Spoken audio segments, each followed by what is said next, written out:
আৰু এয়া গৈছিলোঁ যোৱাকালি অক্ষৰধামলৈ আহমেদাবাদত থকা। পিছে তালৈতো মোবাইল নিব নোৱাৰি, ভিডিঅ' কৰিব নোৱাৰি, গতিকে আপোনালোকক দেখাব নোৱাৰিলোঁ। আৰু এয়া হৈছে এটা পাৰ্কিং প্লেচ। ইমান ধুনীয়া ৰংকেইটা মানে পতাকাৰ ৰংকেইটাৰে জিলিকি থকাৰ কাৰণে অকণমান ভিডিঅ' কৰি থ'লোঁ। আৰু এই পাৰ্কিং প্লেচটো লগতে কি আছে জানেনে? অটল ব্ৰিজখন, যিখন সবৰমতী মানে নদীৰ ওপৰত এয়া চাওকচোন, এই ব্ৰিজখন বনোৱা হৈছে। মানে আহমেদাবাদৰ এটা আকৰ্ষণ কেন্দ্ৰ, খুব ধুনীয়া। আৰু ইয়াত 8টা বজাৰ পিছত এণ্ট্ৰি কৰি মানে সোমাবলৈ নিদিয়ে। আমি 8টা প্ৰায় বাজুৱে হৈছিল, তেনেকুৱাতে সোমালোঁ টিকেট কাটি পেলাই। তাৰপাছতে ইয়াত চাওক, অকণকৈ দেখাই থাকোঁ, ইমান ধুনীয়া। আৰু চাৰিওফালে সেয়া দেখিছেনে আহমেদাবাদখন জিলিকি আছে, নদীখন। আৰু তাৰ মানে গোটেই চাৰিওফালটোত লাইট, ইমান ধুনীয়া লাগিলে। বহুত সময় থাকিলোঁ।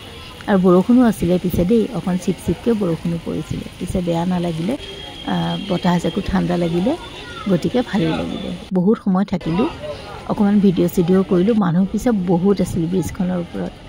মাজে মাজে এনেকুৱা লাগিছিল ভাঙি নপৰিলে ৰক্ষা, মনত বেয়া ভাৱবোৰ আহি যায়। আৰু মাজে মাজে কি আছিল জানেনে, ব্ৰিজখনৰ মাজত আকৌ গ্লাছৰে কিছুমান এয়া কৰি থোৱা আছিলে, মানে ভৰি দিবলৈ নিদিয়ে দিয়কচোন, কিন্তু তলটো দেখা পোৱাকৈ তেনেকুৱা ব্যৱস্থা কৰি থোৱা আছিলে। চাই পিছে বৰ ভাল লাগিলে। মই মাজে মাজে ভিডিঅ' কৰিছিলোঁ, যদি আছে দেখাই দিম বাৰু, ৰ'ব। এয়া নিজকো অকণমান উলিয়াই দিছোঁ মানে ব্ৰিজখনৰ মাজতে। আৰু মোৰ এই যে ছাইডবিলাক চায়েই ভাল লাগিল। দেখিছেনে ফ্লেটবিলাক কেনেকৈ জিলিকিছে পানীত, খুব ভাল লাগে ৰাতিৰ এই দৃশ্যটো। অৱশ্যে দিনতো সিদিনাখন পাৰ হৈ যাওঁতে দেখিছিলোঁ ব্ৰিজখন, পিছে ভালেই লাগিছিলে। আৰু এয়া অকণমান দেখাই দিছোঁ ৰ'ব, এয়া দেখিছেনে গ্লাছেৰে এনেকৈ থোৱা আছে, মানে দেখা পোৱা যায় পানীখিনি। কিন্তু ৰাতি ইমান ভালকৈ ভিডিঅ' নহ'লে, আৰু মানুহ যিহেতু বহুত বেছি আছিলে, গতিকে ইমান আৰু জুম কৰি ভিডিঅ' কৰা নাই। দেখি আপোনালোকে নিশ্চয় গম পাইছেই চাগে কিমান ধুনীয়া, হয়নে নহয়? যিসকল আহিছে গমটো পাইছেই, আৰু যিসকল অহা নাই, আহিলে এবাৰ চাব, সঁচাই ভাল পাব। আৰু লগতে এখন ফ্লাৱাৰ গাৰ্ডেনো আছিলে, পিছে আমি দেৰি হোৱাৰ কাৰণে নগ'লোঁ। এই ব্ৰিজখনৰ আকৌ এণ্ট্ৰি ফিজ 50 ৰুপিজ, আৰু চিলড্ৰেনৰ অলপ কম আছিলে।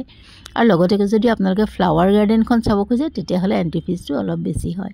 আৰু কিবা এটা আছিলে, অৱশ্যে মই ভালকৈ মানে বৰ্ডখন পঢ়া নাছিলোঁ, গতিকে ইমান ধৰিব নোৱাৰিলোঁ। বৰষুণো আছিলে যিহেতু। আৰু দেখিছেনে মানুহ, কিমান মানুহ। মোৰ লাগিছিলে যে এনেকুৱা বা ভয়ে লাগি গৈছিলে, ইমানবোৰ মানুহ একেলগে ব্ৰিজখনত উঠি আছোঁ। মাজে মাজে মনলৈ এইবোৰ ভাৱ আহি থাকে যে। আৰু এয়া চাওক, অকণমান আকৌ ইফালৰ পৰা সিফালে এনেকৈ দেখাই দিছোঁ, বহুত ধুনীয়া। মই পিছে ভালকৈ ভিডিঅ' কৰিব পৰা নাই কাৰণেহে আপোনালোকে গম পোৱা নাই। আৰু ৰ'ব পাহৰিছিলোঁ, আপোনালোকক ৱেলকাম কৰাই নাই নহয়।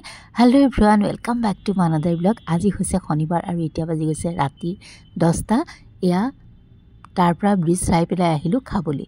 আৰু ৰিকে হোটেল এখন চাৰ্চ কৰিছিলে, চিমৰান ফাৰ্ম নে কি, কিন্তু বহুত ভাল আছিলে খোৱাবিলাক। কি হ'ল জানেনে, আধা ঘণ্টামান ৱেইটিঙত থাকিবলগীয়া হ'ল। পিছে ধৈৰ্যৰ ফল মিঠা, খাবলৈ কিন্তু বস্তুকেইটা বিৰাটেই টেষ্টি আছিল। মই পিছে নিৰামিষ খাইছোঁ, যিহেতু শাওণ মাহ শেষ হোৱা নাই। এয়া ল'লোঁ পাপৰ মছলা, তাৰপিছতে এওঁলোকে ল'লে চিকেন আৰু মটন নান, মই ল'লোঁ পনীৰ নান। উপায় নাই, যিহেতু শাওণ মাহ শেষ হোৱা নাই, তথাপিতো এনেকৈয়ে খাইছোঁ। কিন্তু খুব টেষ্টি আছিলে দেই, পনীৰখিনি খাই খুব ভাল লাগিলে। আৰু এওঁলোকে মটন আৰু চিকেনো বোলে খুবেই ভাল পালে।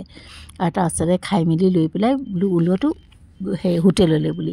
পিছে কি জানেনে, বহুত দেৰি হ'লেও কিন্তু নালাগে যে বহুত দেৰি হৈছে, ৰাস্তাত গাড়ী মটৰ সমানেই আছে। আৰু এয়া ওলটিছোঁ হোটেললৈ বুলি, বৰ বেছি সময় নালাগিলে। পিছে ৰাতি আহি পাওঁতে এয়া আকৌ সবৰমতী এয়া দেখাই দিছোঁ নদীখন এবাৰ। আৰু এয়া আহি পালোঁ হোটেল, আৰু তেন্তে আজিলৈ আহোঁ।